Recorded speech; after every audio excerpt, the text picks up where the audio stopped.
আল্লাহ তাআলা সূরা হাদীদের 4 নম্বর আয়াতে বলেন, ওয়া হুয়া মাআকুম আইনামা কুনতুম। আর তোমরা যেখানেই থাকো না কেন তিনি তোমাদের সাথেই আছেন। তোমরা যেখানেই থাকো না কেন তোমরা কখনোই একা নও। আল্লাহ তোমাদের সাথে থাকেন। তিনি তোমাদের দেখছেন, তিনি তোমাদের রক্ষা করছেন, তিনি তোমাদের কার্যক্রম প্রত্যক্ষ করছেন, তিনি তোমাদের পরীক্ষা করছেন প্রতিনিয়ত। আমি কখনোই একা নই। আমি আমার রুমের ভিতরে একা নই, আমি আমার ক্যাম্পাসে একা নই, আমি আমার গাড়ির ভিতরেও একা নই। আমরা কখনোই নিঃসঙ্গ নই।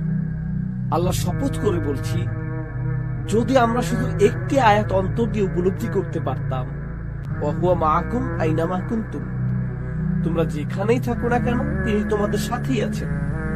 যদি এটা হৃদয়ঙ্গম করতে পারতাম, তাহলে যে ওয়েবসাইট গুলো আমি ভিজিট করি তাতে পরিবর্তন আসতো, যে নাম্বারগুলোতে আমি কল করি তাতেও পরিবর্তন আসতো, সবকিছুতে পরিবর্তন আসতো।